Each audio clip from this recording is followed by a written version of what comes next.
بسم الله الرحمن الرحيم إن الحمد لله نحمده ونصلي على رسوله الكريم أما بعد সমস্ত প্রশংসা সমস্ত গুণগান বিশ্বজাহানের প্রতিপালক আল্লাহ সুবহানাহু ওয়া তাআলার জন্য, যিনি আমাদেরকে আদম সন্তান রূপে সৃষ্টি করেছেন, সম্মানিত করেছেন, জলে স্থলে আরোহণ করিয়েছেন, হালাল স্বাস্থ্যসম্মত সর্বোত্তম রিজিকগুলো আমাদেরকে দান করেছেন, তার অন্যান্য সৃষ্টিজীবের উপর শ্রেষ্ঠত্ব প্রদান করেছেন।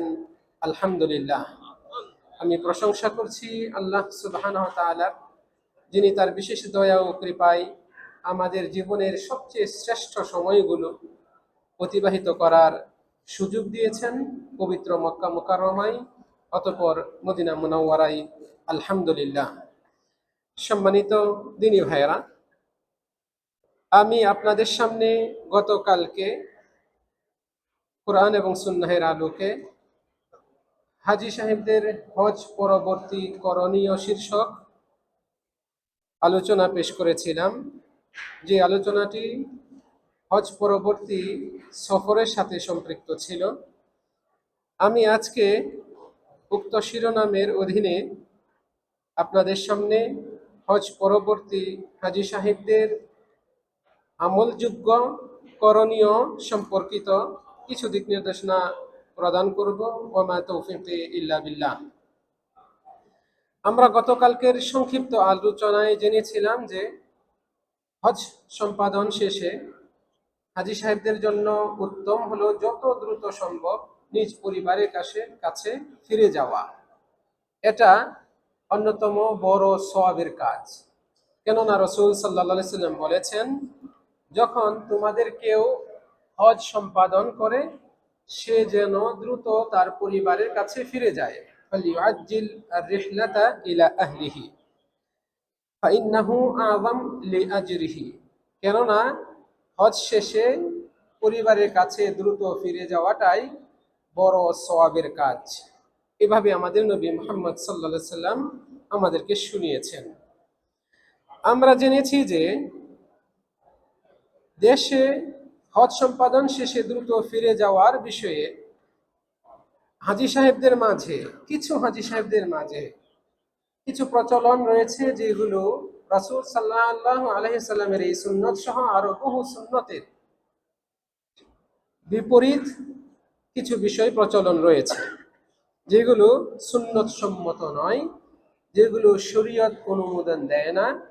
এগুলোকে মানে একরকম ফজিলতপূর্ণ আবেগ দিয়ে সেগুলোকে সাজিয়ে উপস্থাপন করে কিছু হাজী সাহেবকে উদ্বুদ্ধ করা হয়। এগুলোর অন্যতম হচ্ছে, হজ সম্পাদন শেষে হাজী সাহেব তার নিজ পরিবারে 40 দিন পর্যন্ত যাবেন না, বরং 40 দিন তিনি দিন প্রচারের জন্য বের হয়ে যাবেন। এয়ারপোর্ট থেকেই তিনি অন্য কোনো জেলায়, অন্য কোনো থানায়, অন্য কোনো এলাকায়, কোনো মসজিদের উদ্দেশ্যে দিন প্রচারের জন্য বের হয়ে যাবেন। 40 দিন শেষে তারপরে পরিবারের কাছে আসবেন, এরকম একটা প্রচারণা করা হয়। এটা মোটেও সুন্নত সম্মত নয়, শরীয়ত অনুমোদিত নয়। যদিও দিন প্রচারের জন্য যাওয়া হচ্ছে, কিন্তু এটা হজ শেষে এইভাবে যেতে হবে, এই বিষয়টা শরীয়ত সম্মত নয়। এজন্যই হাজী সাহেবরা যারা দীর্ঘ 1.5 মাস 2 মাস পর্যন্ত পরিবার থেকে বিচ্ছিন্ন ছিল, ব্যবসা বাণিজ্য থেকে বিচ্ছিন্ন ছিল, আত্মীয় স্বজন থেকে বিচ্ছিন্ন ছিল, তাদের উপর অনেক দায়িত্ব, সেই দায়িত্বগুলো থেকে বিচ্ছিন্ন ছিল, হজ সম্পাদন শেষে তাদেরকে ওই সুযোগটা দেওয়া উচিত। তাদেরকে এইভাবে বাধ্য করা মোটেও উচিত নয়। আরো বলা হয় যে 40 দিন পর্যন্ত বিশেষ করে হাজী সাহেব তার স্ত্রীর সাথে, মহিলা হাজী তার স্বামীর সাথে মিলিত হতে পারবেন না। এই কথাটিও সম্পূর্ণ সুন্নাহ বিরোধী কথা, একেবারে গর্হিত কথা। আমরা এই ব্যাপারে গতকালকে বিস্তারিত বলেছিলাম। একজন হাজী সাহেব তিনি হজ সম্পন্ন করে, অথবা একজন হাজী সাহেব তিনি হজ সম্পন্ন করে নিজ পরিবারের কাছে গিয়ে স্ত্রীর সাথে 40 দিন পর্যন্ত থাকতে পারবেন না, আলাদা থাকতে হবে, মিলন করা যাবে না। এই যে কথাটা, এটা সম্পূর্ণ ভ্রান্ত কথা, কুসংস্কারে ভরপুর। এটা কখনো মুসলিমদের কথা হতে পারে না। যেহেতু হাজী সাহেব হজ করতে এসে তিনি যদি ইহরাম অবস্থায় না থাকেন, তিনি যদি পূর্ণাঙ্গ হালাল অবস্থায় থাকেন, তখনও তার স্ত্রীর সাথে সাথে স্ত্রী থাকলে তার সাথে মিলন করতে পারেন। মদিনায় আপনারা যারা আছেন, আপনাদের সাথে স্ত্রী থাকলে আপনারা মিলন করতে পারেন, এতে কোনো বাধা নেই।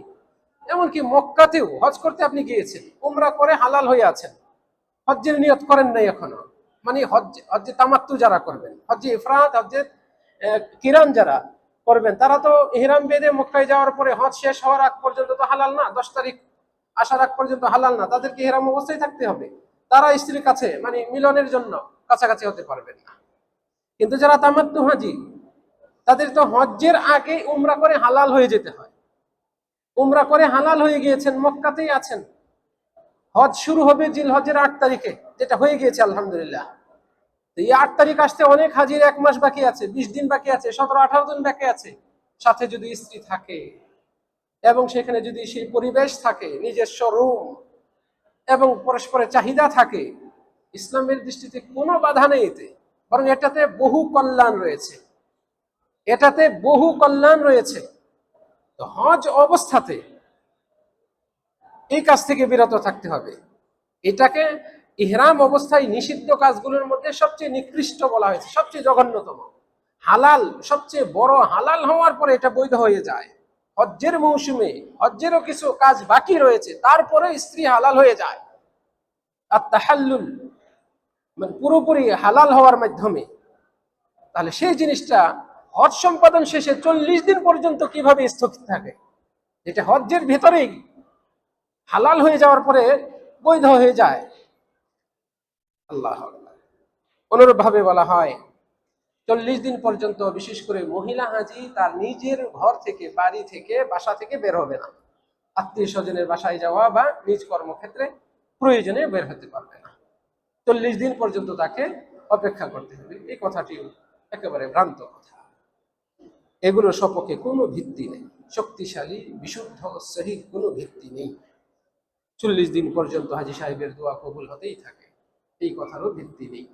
বরং আমরা আশা করতে পারি হাজী সাহেব যদি দোয়া কবুলের যে কিছু ওসিলা রয়েছে, মাধ্যম রয়েছে, সেগুলো অবলম্বন করেন এবং একনিষ্ঠতার সাথে আল্লাহর কাছে দোয়া করেন, তাহলে আশা করা যায় তার দোয়া আল্লাহ তাআলা কবুল করবেন।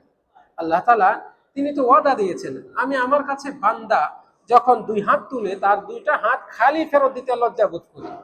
এটা তো আল্লাহ আমাদেরকে শুনিয়েছে, যত হাদিসের কথা আমাদের নবী মুহাম্মদ সাল্লাল্লাহু আলাইহি ওয়াসাল্লাম আমাদেরকে জানিয়েছেন।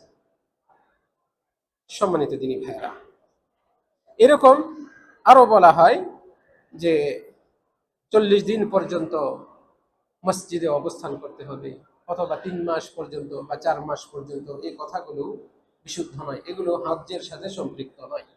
দিন প্রচার করবেন সাধ্যমতো, তবে এই ব্যাপারে আল্লাহ রাব্বুল আলামিন এবং তার নবী মুহাম্মদ সাল্লাল্লাহু আলাইহি ওয়াসাল্লাম আমাদেরকে যেভাবে নির্দেশনা দিয়েছেন সেটা ফলো করাতেই আমাদের জন্য কল্যাণ রয়েছে। আমরা জেনেছি যে যখন একজন হাজী সাহেব হজ সম্পাদন করে নিজ দেশে যাবেন, যাওয়ার সময় যত উঁচু স্থান, উঁচু ভবন এবং এরকম বিভিন্ন এলাকা, নতুন নতুন এলাকায় প্রবেশ করবেন, তাকবীর ধ্বনি পাঠ করবেন, লা ইলাহা ইল্লাল্লাহু ওয়াহদাহু লা শারীকা লাহু লাহুল মুলকু ওয়া লাহুল হামদু ওয়া হুয়া আলা কুল্লি শাইইন কাদির, আইবুন তাইবুন হামিদুন সাজিদুনা লিরাব্বিনা হামিদুন। এই যে দোয়া রয়েছে, এই দোয়াটা পাঠ করবেন। বিশেষ করে নিজ এলাকায় প্রবেশ করলে এই বিশেষের অংশ এটুকু পাঠ করবেন। আমরা জেনেছি যে নিজ এলাকায় প্রবেশ করে, সরাসরি বাড়িতে না প্রবেশ করে, আগে নিজের বাড়ির অতি নিকটস্থ যে মসজিদ রয়েছে সেই মসজিদে যান, সেখানে গিয়ে 2 রাকাত নামাজ পড়ুন। আশপাশে মানুষ থাকলে পরিচিত লোকদের সাথে কলা কৌশল বিনিময় করুন, তারপরে ধীরে সুস্থে আপনি আপনার বাসায় প্রবেশ করুন। এর মাধ্যমে আপনার পরিবারেরা জেনে যাবে আপনি চলে এসেছেন, আপনার জন্য আপনার স্ত্রী প্রস্তুত হবে, আপনার বাবা মা বা স্ত্রী আপনার জন্য আপনার পছন্দের খাবারগুলো রেডি করবে, পরিবেশটা সুন্দরভাবে সাজাবে। এই যে তাদেরকে একটু সময় দেওয়া, এটা অন্যতম হিকমত। আমরা গতকালকে এই বিষয়ে বিস্তারিত শুনেছি। সম্মানিত দিনী ভাইরা, রাসূলুল্লাহ সাল্লাল্লাহু আলাইহি সাল্লাম আমাদেরকে হাদিয়া দিতে উদ্বুদ্ধ করেছেন। হজ সম্পাদন শেষে যাচ্ছেন, আপনি আপনার শুভাকাঙ্ক্ষী যারা রয়েছেন, পাড়া প্রতিবেশী যারা রয়েছেন, আত্মীয় স্বজন যারা রয়েছেন, তাদের জন্য সাধ্যমতো হাদিয়া নিয়ে যান, সাধ্যমতো হাদিয়া নিয়ে যাই। বিশেষ করে যে হাদিয়াগুলোতে মানুষের উপকার রয়েছে এগুলো নিয়ে যান। গতকালকে আমরা এই ব্যাপারে বলেছিলাম, খেজুর, জমজমের পানি, জাইনামাজ, আতর ইত্যাদি এই জাতীয়, বা মেসওয়াক, এই দেশ থেকে মেসওয়াক নিলেও এটার প্রতি একটা দুর্বলতা কাজ করবে মুমিনদের, যে মদিনা থেকে মেসওয়াক নিয়ে আসছে, মক্কা থেকে হাজী সাহেব আমাকে এই মেসওয়াকটা উপহার দিয়েছে। মেসওয়াক করা একটা সুন্নত, অত্যন্ত গুরুত্বপূর্ণ একটি সুন্নত, আপনি দিতে পারেন। এরকম আপনার সাধ্য মতো আপনি হাদিয়া দেন। আপনার সাধ্য আছে, আপনি কিছু জায়নামাজ কিনে নিয়ে যান। কত বয়স্ক মানুষ রয়েছে লুঙ্গি বিছিয়ে নামাজ পড়ে ঘরে, কত মহিলা রয়েছে তার চাদর বিছিয়ে নামাজ পড়ে, আপনি একটা জায়নামাজ দেন। আপনার এই জায়নামাজটা বছরের পর বছর ঘরে থাকবে, আপনি সব পেতেই থাকবেন। আপনি হাদিয়া দিলেন, আপনি সব পেলেন, সম্প্রীতি, ভালোবাসা, মহব্বত তৈরি হলো, এর মাধ্যমে আপনি কল্যাণ পেলেন। হাদিয়াতে শুধু কল্যাণ আর কল্যাণ রয়েছে। শত্রুতা দূর হয়, বিরূপ ধারণা ছিল এই ধারণাটা দূর হবে, দূরত্ব ছিল দূরত্বটা কাছাকাছি চলে আসবে, দূরত্ব ঘুচিয়ে যাবে। এরকম নানান ফায়দা রয়েছে, রাসূল সাল্লাল্লাহু আলাইহি ওয়াসাল্লাম আমাদেরকে উদ্বুদ্ধ করেছেন। আল্লাহ রাব্বুল আলামিন আমাদেরকে তৌফিক দান করুন। হজ শেষে একজন হাজী সাহেবের কি করণীয়, তিনি কি কি আমল করবেন? আল্লাহ রাব্বুল আলামিনের কাছে এই আলোচনা শুরু করার আগে কামনা করি রব্বুল আলামিন আমাদের সকলকে তার সন্তুষ্টির জন্য যাবতীয় সৎ পথের যে পন্থাগুলো রয়েছে, মাধ্যমগুলো রয়েছে, সেগুলো অবলম্বন করার তৌফিক দান করুন। আল্লাহুম্মা আমিন। প্রিয় দিনী ভাইরা, আমরা জেনেছি যে হজ অন্যতম শ্রেষ্ঠ একটি ইবাদত। হজ ইসলামের 5টা স্তম্ভের অন্যতম একটি, এবং হজ এটা আল্লাহ রাব্বুল আলামিন সব বান্দাকেই এটা পালন করার জন্য তৌফিক দেন না। আল্লাহ রাব্বুল আলামিন সবার উপর ফরজ করেন না। যার উপর আল্লাহ তাআলা ফরজ করেন, বুঝতে হবে তার উপর আল্লাহ রাব্বুল আলামিনের আলাদা বিশেষ দয়া রয়েছে।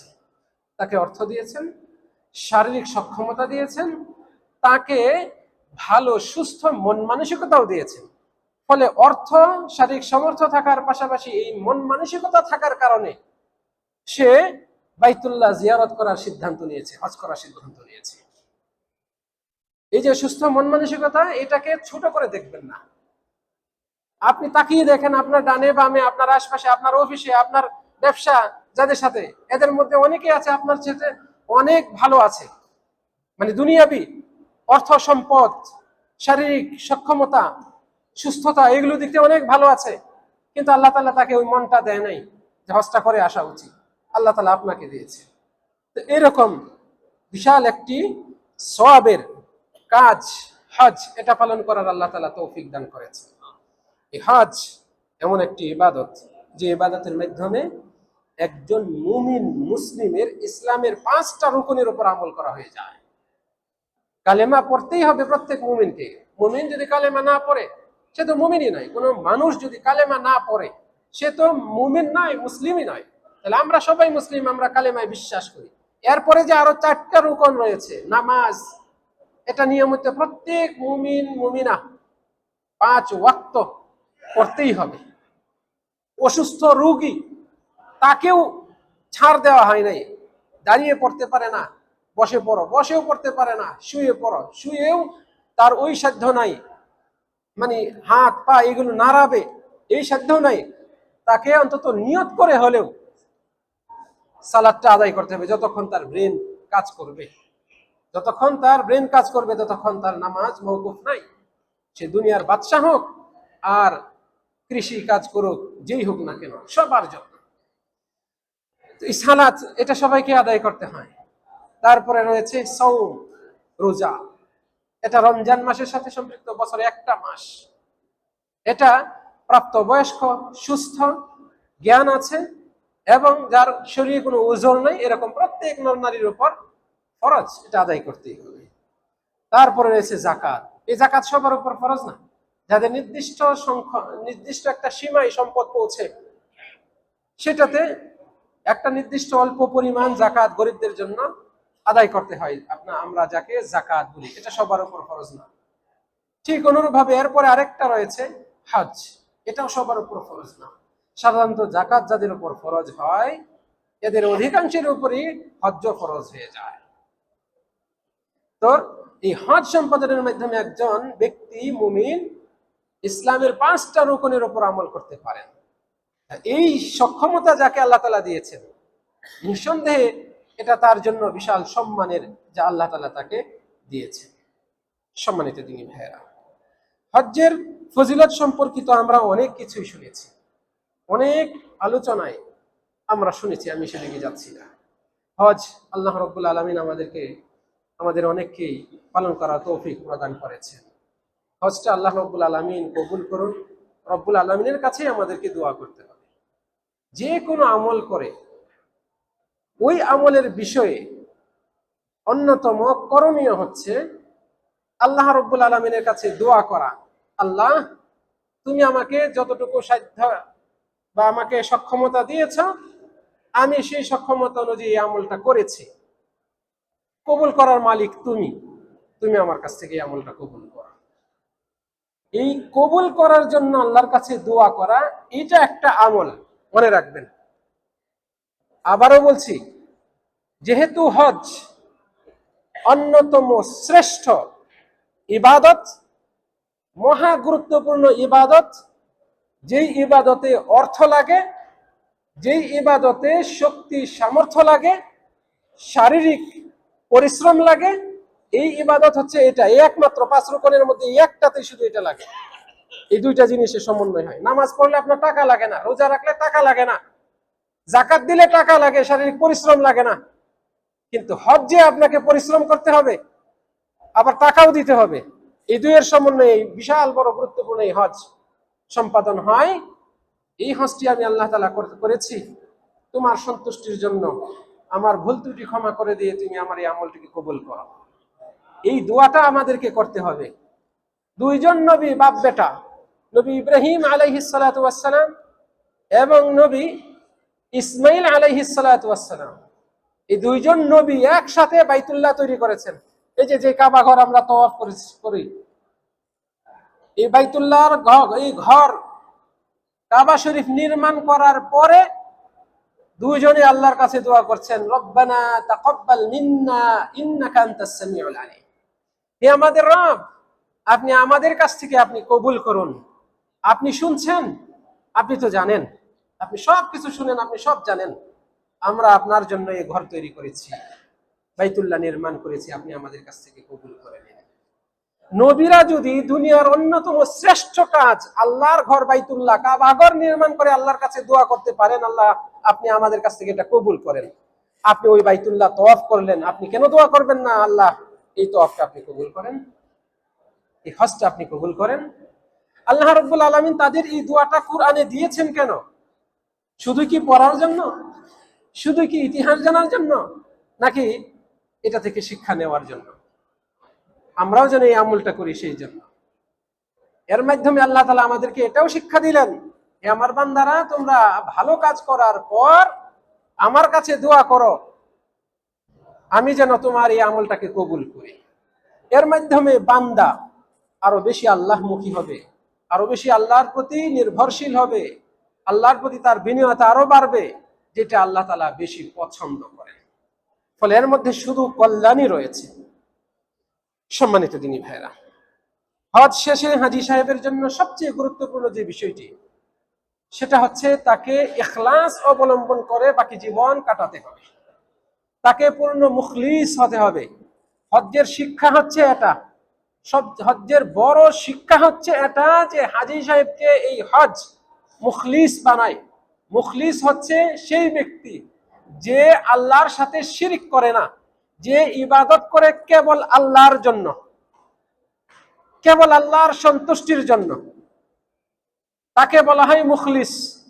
ফলে একজন হাজী সাহেব হজ্জের পরে আবার মাজারে গিয়ে পীর সাহেবের দরবারে গিয়ে সেজদায় লুটিয়ে পড়বে, সেখানে গিয়ে গরু কুরবানি দিবে, খাসি কুরবানি দিবে, মেয়ের পরীক্ষা, ছেলেটার ইন্টারভিউ, এই উপলক্ষে এগুলো করবে। এটা কোনো হাজী সাহেবের দ্বারা হওয়া সম্ভব নয়। যদি হাজী সাহেব প্রকৃতপক্ষে হজ্জের শিক্ষা নেন, তার হজ যদি আল্লাহ পছন্দ করেন তাহলে তাকে আল্লাহ রাব্বুল আলামিন এইরকম শিরকি কর্মকাণ্ড থেকে বিরত রাখবেন। আপনাকে চেষ্টা করতে হবে। হজ আল্লাহ তাআলা আপনার উপর ফরজ করেছেন যে আয়াত দিয়ে, সেখানেই এই শিক্ষা দিয়েছেন। ওয়ালিল্লাহ, আল্লাহর জন্যই মানুষের উচিত বাইতুল্লাহ হজ করা। এই যে আল্লাহর জন্য, এর মানে হচ্ছে টার্গেট থাকে, তাহলে এই হজ আল্লাহর কাছে কবুল হবে না। আপনাকে এটা থেকে পরিপূর্ণ বেরিয়ে আসতে হবে। তাই তো আমাদের নবী মুহাম্মদ সাল্লাল্লাহু আলাইহি ওয়াসাল্লাম জীবনে একবারই হজ করছেন। হজ করতে যাচ্ছেন আর আল্লাহর কাছে বলছেন, আল্লাহুম্মা, হে আল্লাহ, লাব্বাইকা হাজ্জান, আপনার দরবারে উপস্থিত হচ্ছি হজ করার উদ্দেশ্যে, হাজী হয়ে, লা রিয়াআন ওয়ালা সুমআহ, লৌকিকতার জন্য নয়, সুনাম অর্জনের জন্যও নয়। আমাদের নবী মুহাম্মদ সাল্লাল্লাহু আলাইহি ওয়াসাল্লাম এইভাবে ঘোষণা দিয়েছিলেন, আল্লাহুম্মা হাজ্জাতান, হে আল্লাহ, এই তো হজ করছি, লা রিয়া ফিহা ওয়ালা সুমআহ, এই হজ্জে রিয়া নাই। রিয়া মানে লৌকিকতা, মানে লোক দেখানো। মানুষ জানবে, মানুষ দেখবে আমি হজ করে আসছি, হাজি ডাকবে, এইটাকে বলা হয় রিয়া, লোক দেখানো। মানুষ দেখবে যে সে নামাজ পড়তে গেছে, তাকে নামাজি মনে করবে, ভালো মনে করবে, ভদ্র মনে করবে, এই জন্য যে নামাজ পড়ে, এইটা হচ্ছে রিয়া, লোক দেখানো নামাজ। আমার এই হজ লোক দেখানো নয়, ওয়ালা সুমআহ, সুনাম অর্জনের জন্য নয়। সুমআ মানে কানে কানে পৌঁছে যাবে, রাসূল সাল্লাল্লাহু আলাইহি ওয়াসাল্লাম হজ করতে গেছেন আর মানুষ সুনাম করবে, উমুকে হজ করতে গেছেন, মানুষ সুনাম করবে শুনে, এটা উদ্দেশ্য নয়। মানুষকে শোনানো, মানুষকে দেখানো উদ্দেশ্য নয়। তাহলে একজন হাজী সাহেবের এই শিক্ষা নিতে হবে যে হাজিকে, হজ সম্পাদনকারীকে মুখলিস বানাই। আমি কি মুখলিস হতে পেরেছি? আমার ভেতরে কি এই কেন্দ্রিক ত্রুটি রয়েছে? তাহলে প্রকৃত সফল সেই ব্যক্তি যে নেগেটিভ উত্তর পায়, সাথে সাথে নিজেকে শুধরানোর চেষ্টা করে, সাথে সাথেই নিজেকে শুধরানোর চেষ্টা করে। আমাদের সবাইকেই এই বিষয়টি স্মরণে রাখতে হবে। সম্মানিত দিনী ভাইয়েরা, এই ইখলাস এটা শুধুমাত্র হাজীদের সাথে সম্পৃক্ত নয়, হজ্জের সাথে সম্পৃক্ত নয়, এটা সব ইবাদতের ক্ষেত্রে, যে কোনো ইবাদতের ক্ষেত্রে, যে কোনো ইবাদতের ক্ষেত্রে ইখলাস মহা গুরুত্বপূর্ণ একটি শর্ত সেই ইবাদত কবুল হওয়ার জন্য। নামাজ, রোজা, হজ, যাকাত, সৎ কাজের আদেশ, অসৎ কাজের নিষেধ, বড়দেরকে সম্মান করা, ছোটদেরকে স্নেহ করা, রাস্তায় বড়দেরকে, মুসলিমদেরকে যাকে দেখা যায় তাকে সালাম দেওয়া, বাবা মায়ের খেদমত করা, এগুলো সবগুলোর ক্ষেত্রে আপনার ইখলাস থাকতে হবে। সব ভালো কাজে আপনি যদি ইখলাস অবলম্বন করেন, আল্লাহর ওয়াস্তে করেন, ওইটাই সওয়াবে পরিণত হবে, ওইটাই আল্লাহর দরবারে পৌঁছবে, আপনার অ্যাকাউন্টে, আপনার আমলনামায় জমা হতে থাকবে। আমাদের নবী মুহাম্মদ সাল্লাল্লাহু আলাইহি ওয়াসাল্লাম তিনি বলছেন, নিশ্চয়ই আল্লাহ, ইন্নাল্লাহা লা ইয়াকবালু মিনাল আমালি ইল্লা মা কানা লাহু খালিসান, নিশ্চয়ই আল্লাহ রাব্বুল আলামিন কোন আমল কবুল করেন না যতক্ষণ না তা খালেস হবে, মানে কেবল আল্লাহর জন্য হবে। ওয়াবতুগিয়া বিহি ওয়াজহু, আল্লাহর সন্তুষ্টি অর্জন উদ্দেশ্য হবে। এই উদ্দেশ্য যদি না থাকে, খালেস নিয়তে যদি না হয়, আল্লাহর সন্তুষ্টি অর্জন উদ্দেশ্য যদি না হয়, তাহলে আল্লাহ তাআলা কোনো ইবাদত কবুল করেন না। আল্লাহ রাব্বুল আলামিন আমাদেরকে তৌফিক দান করুন। একজন হাজী সাহেবকে অবশ্যই হজ পরবর্তী সময়ে আরো বেশি শিরক এবং বিদআত থেকে মুক্ত থাকার প্রচেষ্টা চালাতে হবে। শিরকের বিষয়টি তো একটু বললাম, যা ইখলাসের সাথে সম্পৃক্ত। ইখলাস যে ব্যক্তি অবলম্বন করবে, এটা ইখলাস, তাওহীদ, এটা একে অপরের সাথে ওতপ্রোতভাবে জড়িত। ফলে শিরক থেকে ব্যক্তিকে পরিপূর্ণ মুক্ত থাকতে হবে, সেই সাথে বিদআত থেকে মুক্ত হতে হবে। বিদআত থেকে মুক্ত হতে হবে। আপনি হজ করেছেন নবীর সুন্নত অনুপাতে। আমাদের নবী মুহাম্মদ সাল্লাল্লাহু আলাইহি ওয়াসাল্লাম বারবার বলেছেন, হজ কিভাবে করবে আমার কাছ থেকে শিখে নাও। ফলে এই নির্দেশনার মধ্যে রয়েছে, তোমরা বিদআত থেকে সতর্ক হও। বিদআত হচ্ছে তাই যা শরীয়তের নামে, দ্বীনের নামে নব আবিষ্কৃত পদ্ধতিতে পালন করা হয়, এটাকেই বলা হয় বিদআত। ফলে হজ যেহেতু আপনি করেছেন নবীর সুন্নত অনুপাতে, আপনার সারা জীবন নবীর সুন্নতকে আঁকড়ে ধরে থাকতে হবে। কাজে বিদআত থেকে আপনাকে বিরত থাকতে হবে। হজ বিদআতি হওয়া থেকে সতর্ক করে, হজ বিদআতি আমল থেকে হাজীকে সতর্ক করে। আপনি যেখানেই যাচ্ছেন সেখানেই নবীর সুন্নতকে প্রাধান্য দেওয়ার জন্য চেষ্টা করছেন। আবেগ দিয়ে করেন নাই, এখানে নবী ইসলাম কিভাবে আমল করছেন, আরাফার ময়দানে কি করবো রাসূলুল্লাহ কি করেছিলেন, মুজদালিফায় এসে কি করবো রাসূলুল্লাহ কি করেছিলেন, আমরা পাথর মারবো কিভাবে, এই পদ্ধতিটা তো আমরা রাসূলের কাছ থেকেই নিয়েছি, ইত্যাদি ইত্যাদি, তওয়াফ কিভাবে করব, সাই কিভাবে করব, এগুলো সবই আমাদের রাসূলের শিখানো। ফলে রাসূল যা শিখিয়েছেন, যা দিয়েছেন, যা করেছেন, করতে বলেছেন, অনুমোদন দিয়েছেন, এটাই হচ্ছে সুন্নত। কাজেই একজন হাজী সাহেব সুন্নত পরিপন্থী, সুন্নতের সবচেয়ে বড় শত্রু বিদআত, এটাকে পরিহার করে চলবে। একজন হাজী হজ করার পরে কখনো বিদআতে জড়িত হতে পারেন না। আপনাকেই দায়িত্ব নিতে হবে আপনাকে বিদআত থেকে মুক্ত রাখার জন্য। দুনিয়ার কেউ আসবে না আপনাকে সেটা থেকে মুক্ত করতে। আলেম ওলামাগণ সতর্ক করবেন, কিন্তু তাদের দায়িত্ব নয় আপনাকে জোর করে সরিয়ে রাখা। আপনাকে নসিহত করবে, আপনাকে সতর্ক করবে, মসজিদে মিম্বারে বসে বয়ান করবে, বিভিন্ন মাহফিলে বয়ান করে শোনাবে এটা বিদআত। আপনি শোনার পরে আপনি বিরত থাকলেন, আলহামদুলিল্লাহ, আপনি নাজাত পেলেন। আপনি শোনার পরেও সেটাতে জড়িত রয়েছেন, আলেমের দায়িত্ব শেষ, পৌঁছে দেওয়া দায়িত্ব, জোর করে মানানো কিন্তু দায়িত্ব নয়। ফলে মানার বিষয়টা আপনার সাথে, প্রত্যেক ব্যক্তির সাথে জড়িত। কাজে আপনি আপনাকে চেঞ্জ করবেন, আপনি আপনাকে সংশোধন করবেন, এটা আপনার দায়িত্ব, এটা আপনার দায়িত্ব, আমার দায়িত্ব, প্রত্যেকের জনে জনে প্রত্যেকের নিজস্ব দায়িত্ব নিজেকে চেঞ্জ করা। আল্লাহ তাআলা আমাদেরকে তৌফিক দান করুন। প্রিয় দিনী ভাইরা, হজ সম্পাদন শেষে অন্যতম হাজীদের জন্য শ্রেষ্ঠ আমল হচ্ছে বেশি বেশি জিকির করা, আল্লাহর জিকিরে নিজেকে নিয়োজিত রাখা। আল্লাহর জিকিরে সুবহানাল্লাহ, আলহামদুলিল্লাহ, লা ইলাহা ইল্লাল্লাহ, কোরআন তেলাওয়াত করা, নবী সাল্লাল্লাহু আলাইহি ওয়াসাল্লামের উপর দরুদ পাঠ করা, সালাম পাঠ করা, এগুলোর উপর নিজেকে অভ্যস্ত রাখা, নিজেকে এর উপর গড়ে তোলা। হজ করে ফেলেছেন, এই আমলগুলো এখন করেন। কেন এই কাজটা হজ্জের পরে উত্তম? হজ্জের সময় যে আপনি এই আমলগুলো করেছেন বেশি বেশি, হজ্জের পুরো টাইমটাই তো আপনি দোয়া জিকির আজকারে ব্যস্ত ছিলেন। যেই কাজগুলো হজ আপনাকে ট্রেনিং দিয়েছে, সেই কাজগুলো হজ পরবর্তী ধরে রাখতে হবে আপনাকে। হজ পরবর্তী করণীয় হচ্ছে এটাও। এটা আমার কথা নয়, আল্লাহ রাব্বুল আলামিন বলছেন, ফাইযা কাদাইতুম মানাসিকাকুম, যখন তোমরা তোমাদের হজ শেষ করলে, সম্পাদন করলে, ফাযকুরুল্লাহ কাযিকরিকুম আবাআকুম আও আশাদ্দা যিকরা, তারপরে তোমরা আল্লাহর জিকির করতে থাকো, বেশি বেশি জিকির করো। বাবা মার কথা যেমন, পিতৃপুরুষদের কথা যেমন স্মরণ হয়, এরকম আল্লাহর কথা স্মরণ করা মানে জিকির করো, তার চেয়েও বেশি জিকির করো। এটা তো আল্লাহই শিক্ষা দিয়েছেন। আল্লাহ তাআলা বলছেন, ফাইযা কাদাইতুম মানাসিকাকুম, যখন তোমরা তোমাদের মানাসিক বলা হয় হজ্জের কাজগুলো, তোমরা যখন হজ্জের কাজগুলো সম্পাদন করে ফেললে, তারপর থেকে বেশি বেশি জিকির করো, দোয়া করো। এই জিকিরের অন্তর্ভুক্ত হচ্ছে দোয়া, আল্লাহর কাছে বেশি বেশি দোয়া করা। আল্লাহ রাব্বুল আলামিন এই যে জিকির করার পরে দুই শ্রেণীর মানুষের কথা উল্লেখ করেছেন, যারা আল্লাহর কাছে দোয়া করে। এক শ্রেণীর সমালোচনা করেছেন, আরেক শ্রেণীর প্রশংসা করেছেন। একটু মনোযোগ দিয়ে শুনবেন, তা আমার কথা নয়, আল্লাহই হজ কেন্দ্রিক আলোচনার মধ্যেই এই কথাটি বলেছেন। প্রথমে বলছেন, ফাইযা কাদাইতুম মানাসিকাকুম, যখন তোমরা হজ সম্পন্ন করলে, ফাযকুরুল্লাহ, তারপরে আল্লাহকে তোমরা স্মরণ করো, কাযিকরিকুম আবাআকুম, তোমরা তোমাদের পিতৃ পুরুষদেরকে যেভাবে স্মরণ করো, বাপের কথা, মায়ের কথা, দাদার কথা, নানার কথা বারবার স্মরণ হয়, সবসময় মগজে থাকে, এরকম আল্লাহকে ভুলে যেও না, বা আল্লাহকেও এরকম স্মরণ রাখো। আল্লাহ তাআলা বলছেন, আও আশাদ্দা যিকরা, তার চেয়েও বেশি জিকির করো, তার চেয়েও বেশি আল্লাহকে স্মরণ করো, সব সময় আল্লাহকে হাজির জানো, সব সময় আল্লাহ তোমার সাথে আছে, এটা মনে রাখো। যে কাজে যাবে সেটা যদি বৈধ হয়, আল্লাহ দেখছেন, খুশি হয়ে সেটা করতে উদ্বুদ্ধ হও। যে কাজটা হারাম, আল্লাহ দেখছেন, ভয় করে তুমি সেটা থেকে পিছপা হও। এইটার নাম হচ্ছে আল্লাহকে সবসময় ভয় করে চলা, আল্লাহকে সবসময় স্মরণে রাখা।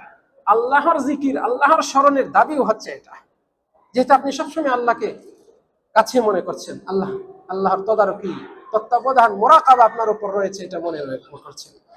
আল্লাহ তাআলা বলছেন, ফামিনান নাস, এরপরে বলছেন, মানুষের মধ্যে কিছু মানুষ রয়েছে, মাইয়াকুলু, যে বলে, মানে দোয়া করে বলে, রব্বানা আতিনা ফিদ দুনিয়া, হে আমাদের রব, আমাদেরকে দুনিয়ায় দিন, ওমা লাহু ফিল আখিরাতি মিন খালাক। আল্লাহ তাআলা সমালোচনা করে বলছেন তার জন্য আখিরাতে পরকালে কোনো অংশই থাকবে না। মানুষের মধ্যে কিছু মানুষ রয়েছে সে শুধু দুনিয়ায় এটা চায় ওটা চায়, শুধু দুনিয়া কেন্দ্রিক তার দোয়া, দুনিয়া কেন্দ্রিক তার চিন্তা চেতনা, যা পাওয়ার যা দেওয়ার আমাকে দুনিয়ায় দেন, আমাকে দুনিয়াতে এইটা দেন, আমার ব্যবসা উন্নত হোক, আমার ছেলেমেয়েরা আরো প্রতিষ্ঠিত হোক, আমার এই হোক, এই যে দুনিয়াবি শুধু এগুলোই চায়, পরকাল নিয়ে তার কোনো ভাবনা নেই।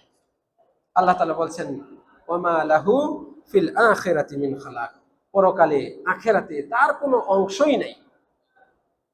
ফলে এটা তার জন্য সমালোচনা করেছেন আল্লাহ, যারা শুধু দুনিয়াবি বিষয় নিয়ে ব্যস্ত থাকে। এরপরে আল্লাহ তাআলা বলছেন আরেক শ্রেণীর মানুষের কথা, ওয়ামিনহুম, আর এই মানুষের মধ্যে আবার মাইয়াকুলু, কিছু মানুষ রয়েছে যে বলে রব্বানা আতিনা ফিদ দুনিয়া হাসানা, হে আমাদের রব আমাদেরকে দুনিয়ায় কল্যাণ দিন, ওয়া ফিল আখিরাতি হাসানা, আখিরাতে কল্যাণ দিন, ওয়া কিনা আযাবান নার, জাহান্নামের আযাব থেকে আমাদেরকে পরিত্রাণ দিন, নাজাত দিন। আল্লাহ তাআলা বলছেন উলাইকা লাহুম নাসীবুম মিম্মা কাসাবু, এদের জন্যই রয়েছে পূর্ণ নসিব, তারা যা অর্জন করে যা আমল করে আসে তার পরিপূর্ণ নসিব তারা পাবে, অংশ তারা পাবে। ওয়াল্লাহু সারিউল হিসাব, আর আল্লাহ খুব দ্রুত তড়িৎ হিসাব গ্রহণকারী। এই আয়াতের মাধ্যমে, এটা সূরা বাকারার 200 থেকে 202 নম্বর আয়াত পর্যন্ত, এই তিনটা আয়াতে আল্লাহ রাব্বুল আলামিন এই কথাগুলো বলেছেন। ফলে এর মাধ্যমে আমরা কি শিক্ষা পাই? হজ শেষে আমাদেরকে আল্লাহর বেশি বেশি জিকির করতে হবে। হজ শেষ হয়ে গিয়েছে, আমার এই শ্রেষ্ঠ ইবাদতটি করেছি, এর জন্য আত্মতৃপ্তিতে না ভুগে বরং আল্লাহর কাছে বেশি বেশি দোয়া করতে হবে। এই শিক্ষাটা এখান থেকে রয়েছে। এবং ইহকালীন পরকালীন উভয় কল্যাণ আল্লাহর কাছে চাওয়া, এটা আল্লাহর শিক্ষা দেওয়া একটা পদ্ধতি, এটা নবীর শিক্ষা দেওয়া একটা পদ্ধতি, যে মুমিন মুসলমানরা শুধু আখিরাত তলব করবে এমনও নয়, আবার শুধুমাত্র দুনিয়াদারিতে ব্যস্ত হবে, দুনিয়াদারি নিয়েই পড়ে থাকবে এমনও নয়, বরং দুনিয়া ও আখিরাত উভয়ের সমন্বয় করে চলবে। এই শিক্ষাটা কিন্তু এখানে রয়েছে। আল্লাহ তাআলা প্রশংসা করেছেন তাদের, যারা বলে হে রব আমাদেরকে দুনিয়ায় দিন কল্যাণ, আমাদেরকে আখিরাতেও দিন কল্যাণ। দুনিয়ার কল্যাণ এটাও চাইতে আল্লাহ তাআলা উদ্বুদ্ধ করেছেন, আখিরাতের কল্যাণও চাইতে উদ্বুদ্ধ করেছেন। এই দুইয়ের সমন্বয় করে আমরা চলি, দুইয়ের সমন্বয় করে চলি, এটার প্রতি আল্লাহ তাআলা আমাদেরকে উদ্বুদ্ধ করেছেন। ফলে আমাদেরকে এই সময়ে বেশি বেশি আল্লাহর জিকির করতে হবে, আল্লাহর কাছে বেশি বেশি দোয়া করতে হবে। আমাদের নবী মুহাম্মদ সাল্লাল্লাহু আলাইহি সাল্লাম তিনি যেভাবে জীবনযাপন করেছেন, তার এই জীবনধারায় কোনোভাবেই প্রমাণ পাওয়া যায় না যে তিনি শুধুমাত্র আখিরাত কেন্দ্রিক ছিলেন। তিনি শুধুমাত্র আখিরাত কেন্দ্রিক ছিলেন, দুনিয়ার ব্যাপারে উদাসীন ছিলেন, এমন প্রমাণ পাওয়া যায় না। এর উল্টো এমন প্রমাণও পাওয়া যায় না যে তিনি শুধুমাত্র দুনিয়া কেন্দ্রিক চিন্তা ভাবনা করেছেন, আখিরাত নিয়ে ভাবেন নাই। এটা তো কোনো প্রমাণ নাই, লেংরা খুরা দলিলেও পাবেন না। নবী সাল্লাল্লাহু আলাইহি সাল্লাম তিনি টাকা পয়সা উপার্জনের জন্য ছাগল চড়িয়েছেন, ভেড়া চড়িয়েছেন, দুম্বা চড়িয়েছেন, আমরা তো জানি ঘটনা। নবী সাল্লাল্লাহু আলাইহি ওয়াসাল্লাম টাকা পয়সা উপার্জনের জন্য ব্যবসা করেছেন, এক দেশ থেকে আরেক দেশে বণিক বেশে তিনি গিয়েছেন, আমরা তো এটা জানি। রাসূল সাল্লাল্লাহু আলাইহি সাল্লাম আবার আখিরাত পাওয়ার জন্য গভীর রাত্রিতে তিনি নামাজে দাঁড়িয়েছেন, এত দীর্ঘক্ষণ দাঁড়িয়েছেন যে পা ফুলে যেত, এত দীর্ঘক্ষণ সেজদায় লুটিয়ে পড়তেন, সাহাবাদের ধারণা হয়তো জান কবজ হয়ে গিয়েছে, আর মনে হয় তিনি সেজদা থেকে উঠবেন না। রাসূল সাল্লাল্লাহু আলাইহি ওয়াসাল্লামের জীবন ছিল এরকম।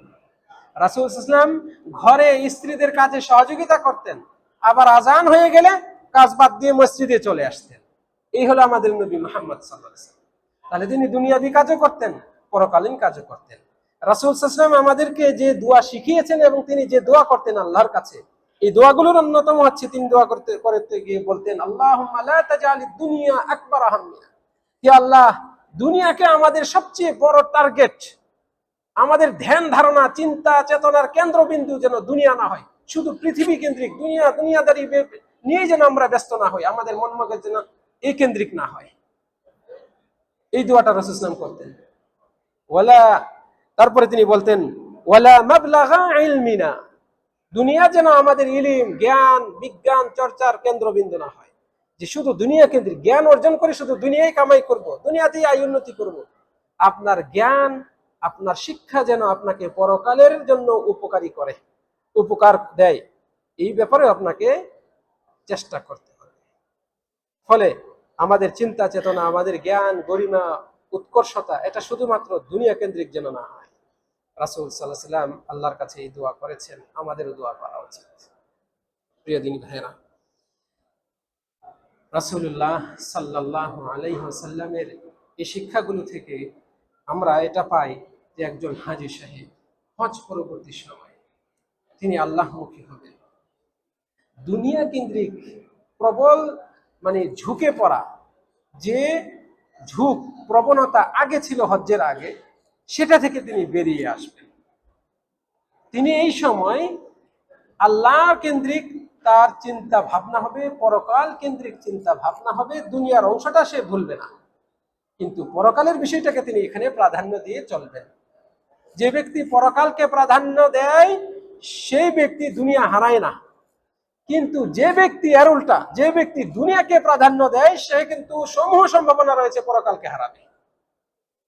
কাজে একজন হাজী সাহেবের এই ব্যাপারে অধিক সতর্কবান হতে হবে। হাসান বসরি রাহিমাহুল্লাহ, তাকে জিজ্ঞেস করা হয়েছিল মাল হাজ্জুল মাবরুর, হজ্জে মাবরুর কি? হজ্জে মাবরুর তো আমরা শুনি, হজ্জে মাবরুর হলো যার হজ কবুল হয়েছে আল্লাহর কাছে, এটাকে বলা হয় হজ্জে মাবরুর। আর রাসূল সাল্লাল্লাহু আলাইহি ওয়াসাল্লাম বলছেন আল হাজ্জুল মাবরুর লাইসা লাহু জাযা ইল্লাল জান্নাহ, হজ্জে মাবরুর এর প্রতিদান জান্নাত ছাড়া আর কিছু নয়। জান্নাত পেলেন তো আপনি পরকালে সব নিয়ামতি পেয়ে গেলেন, সব নিয়ামতি আপনি পেয়ে গেলেন। তো হজ্জে মাবরুরের প্রতিদান জান্নাত ছাড়া আর কিছু নয়। হাসান বসরি রাহিমাহুল্লাহকে জিজ্ঞেস করা হলো এই হজ্জে মাবরুর কি? তিনি উত্তরে বললেন আন তাউদা জাহিদান ফিদ দুনিয়া রাগিবান ফিল আখিরাহ। হজ্জে মাবরুর হচ্ছে এটা যে তুমি হজ করে হজ সম্পাদন শেষে ফিরে আসবে এমন অবস্থায় যে দুনিয়ার প্রতি তোমার আর লোভ লালসা নাই। এখন তোমার পরকাল কেন্দ্রিক চিন্তা চেতনা ধারণা, পরকাল নিয়ে চিন্তা করো, কিভাবে আমার পরকালটাকে সাজাবো, পরকালের পাথেও আমি কিভাবে সংগ্রহ করব, আমার আখিরাতটা যেন সুন্দর হয়, আমি যেন পরকালে গিয়ে নাজাত পাই, এই চিন্তা চেতনা। দুনিয়া কেন্দ্রিক এখন আর তার সেই পূর্বের নেই বড় চিন্তা চেতনা আর থাকে না। তো এই সময় একজন ব্যক্তি পরকালকে প্রাধান্য দেবে, এই শিক্ষাটা আমাদের নিতে হবে। সম্মানিত দিনী ভাইয়েরা, হজ শেষে আমাদের হাজী সাহেবদের অন্যতম করণীয় হচ্ছে আপনার এই হজটাকে ধরে রাখতে হবে, হজটাকে ধরে রাখতে হবে। এই সৎ আমলের উপর আপনাকে অবিচল থাকতে হবে। সৎ আমলে অবিচল থাকা, যে কথাগুলো একটু আগে শুনে আসলাম, এগুলোর সাথে আপনি আরো বাকি যে আমলগুলো রয়েছে, যেগুলো বিশেষ করে ফরজ ইবাদত গুলো, এগুলোর উপর নিজেকে অভ্যস্ত করা, এবং নফল যেগুলো মহা গুরুত্বপূর্ণ ফজিলতের, এইগুলোর উপর নিজেকে অভ্যস্ত করা, সৎ আমলের উপর অবিচল থাকা। এই অবিচলতার জন্য প্রচেষ্টা চালিয়ে যেতে হবে। আপনি হজ্জের সফরে এসে 5 ওয়াক্ত নামাজ পড়েছেন, হজ করে দেশে যাওয়ার পরে আর মসজিদ চিনেন না, হজ তো করেই ফেলেছে, আর কি কাম। এখন আর আপনি মসজিদ চিনেন না, হজ করতে এসে আপনি নিয়মিত কোরআন পড়েছেন, জিকির আজকার করেছেন, এখন আপনি কোরআন কোথায় আছে আপনার বাসায় সেটাও জানেন না, আপনার অফিসে ডেস্কে পড়ে আছে তো পড়েই আছে, বছর চলে যায়, আপনি একবার হাতে নেন না। এমনটা যেন না হয়। এগুলো কিন্তু সৎ আমলে অবিচল থাকার পরিপন্থী লক্ষণ।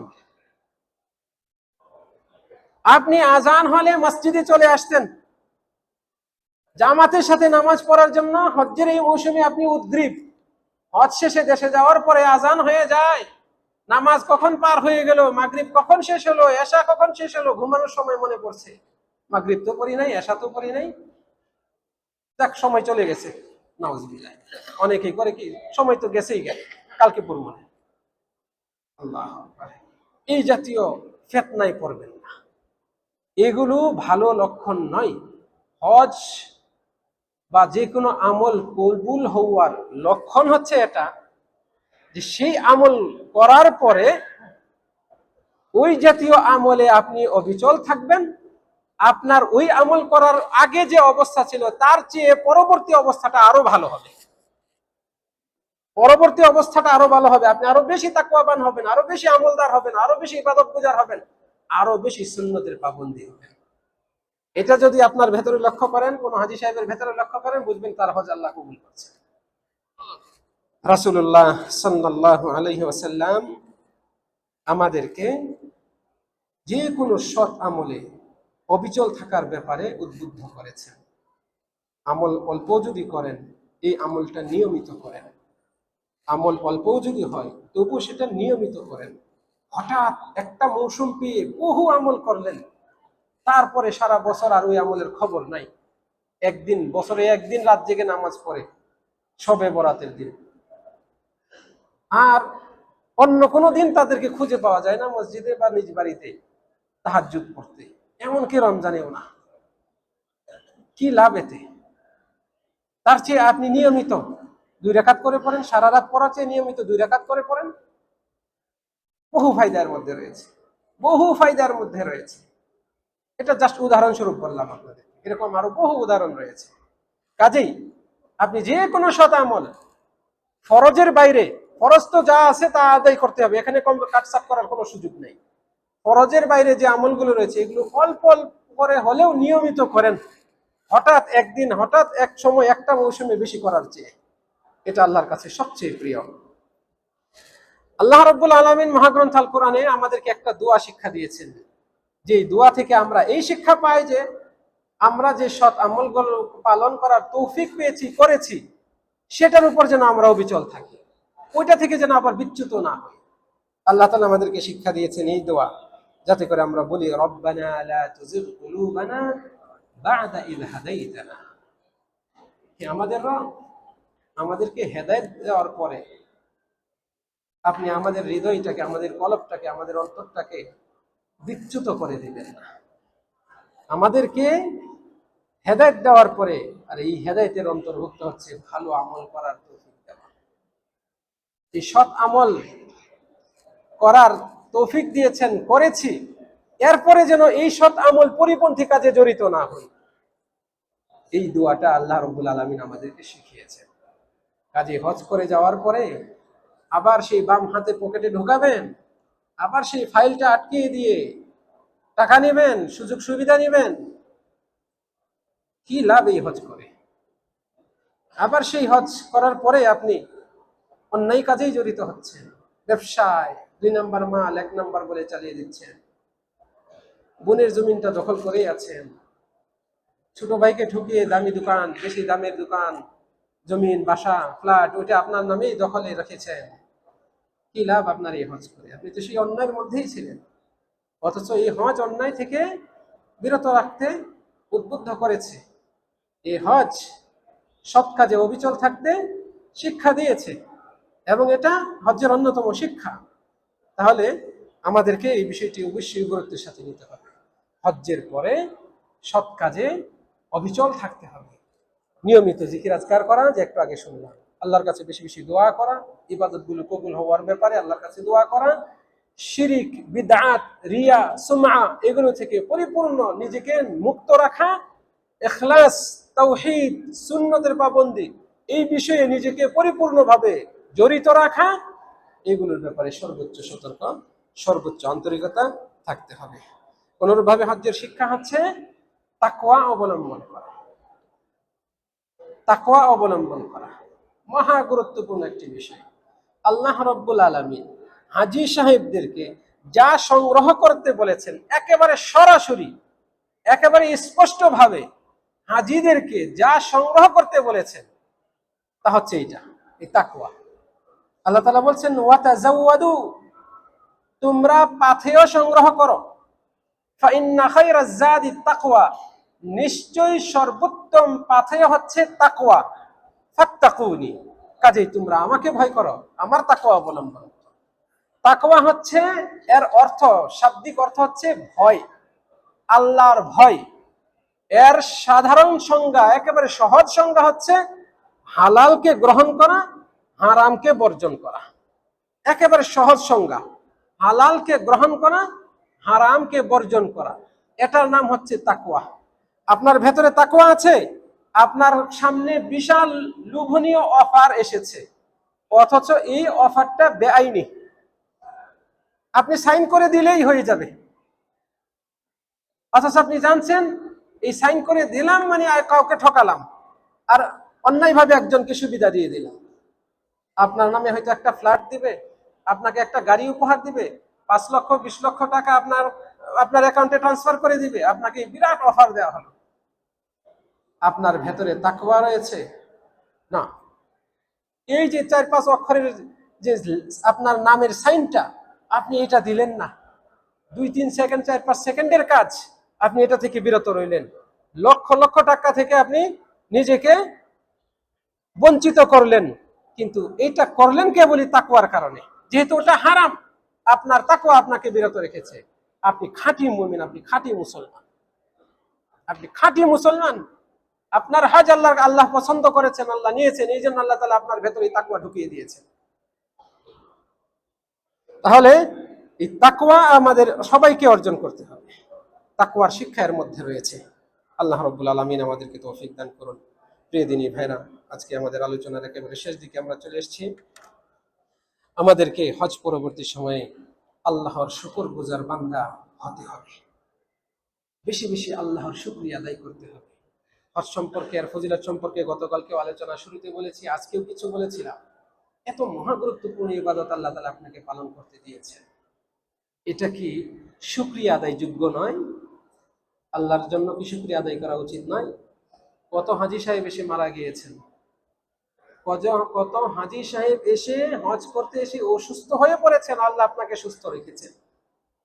কত সুস্থ হাজী সাহেব হজ্জের বড় কোনো একটা ভুল করে ফেলেছেন, আল্লাহ আপনাকে সেটা থেকে বাঁচিয়ে রেখেছেন।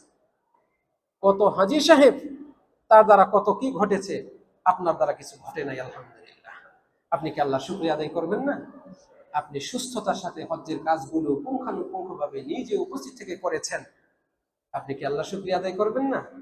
আল্লাহ রাব্বুল আলামিন আপনাকে সেই বাংলাদেশের অমুক অমুক জায়গা থেকে নিয়ে এসছেন, আপনাকে অমুকে তমুককে আমাদেরকে সবাইকে আল্লাহ রাব্বুল আলামিন বাছাই করে তার ঘর তওয়াফ করার তৌফিক দিয়েছেন।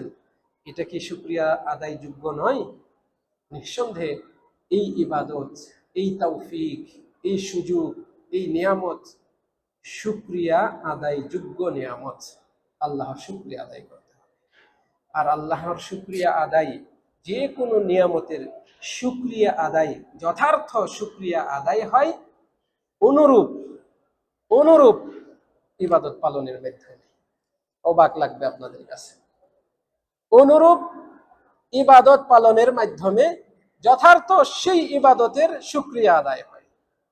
আপনি হজ করেছেন, আপনার যদি সাধ্য থাকে আপনি আবার হজ করেন, নফল হজ করেন, এটা অন্যতম শুকরিয়া আদায় হবে। আপনি হজ করেছেন, আপনার আর্থিক সক্ষমতা নাই আবার হজ করার, শারীরিক সক্ষমতা নাই আপনার আবার হজ করার, আপনি হজ্জে যে আমলগুলো করেছেন আমলগুলো ধরে রাখেন।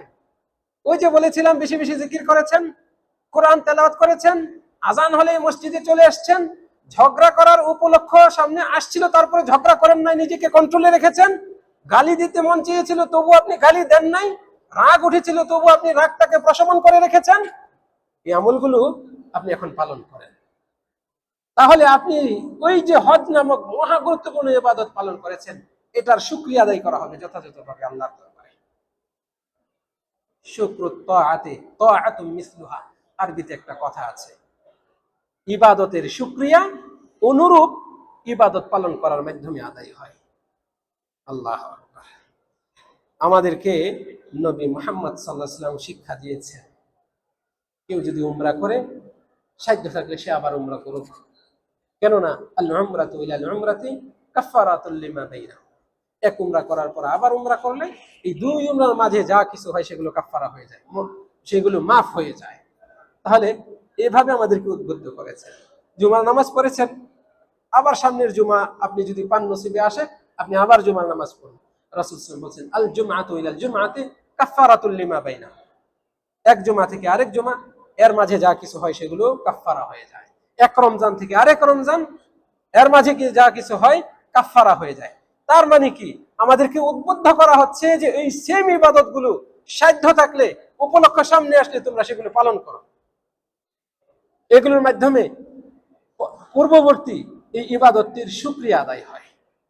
সম্মানিত দিনী ভাইরা, সর্বশেষ আজকের আলোচনার যে পয়েন্টটি উল্লেখ করতে চাই সেটা হচ্ছে আমাদেরকে হজ পরবর্তী সময়ে, বিশেষ করে হাজী সাহেবদেরকে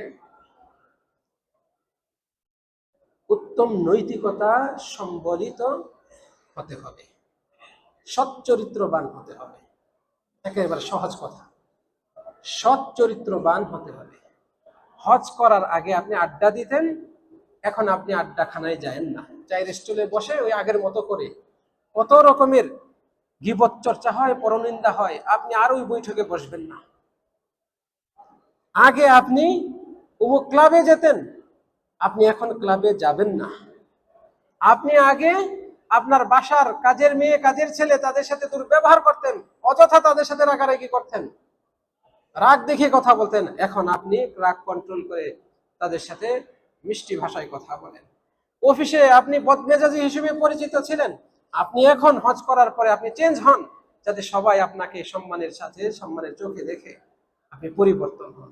স্বভাব পরিবর্তন করা, আচরণ পরিবর্তন করা, চারিত্রিক দোষ ত্রুটি থেকে নিজেকে মুক্ত করার চেষ্টা করা, বদ অভ্যাসগুলো থেকে নিজেকে শুধরে নেওয়ার চেষ্টা করা, সংশোধন করা, এগুলাকে বলা হয় সৎ চরিত্র। অন্যায় কাজগুলো যেগুলোতে জড়িত ছিলেন সেগুলো থেকে নিজেকে মুক্ত করেন, এটাকে বলা হয় সৎ চরিত্র। এই সৎ চরিত্রের শিক্ষা হজ প্রত্যেক হাজিকে দেয়।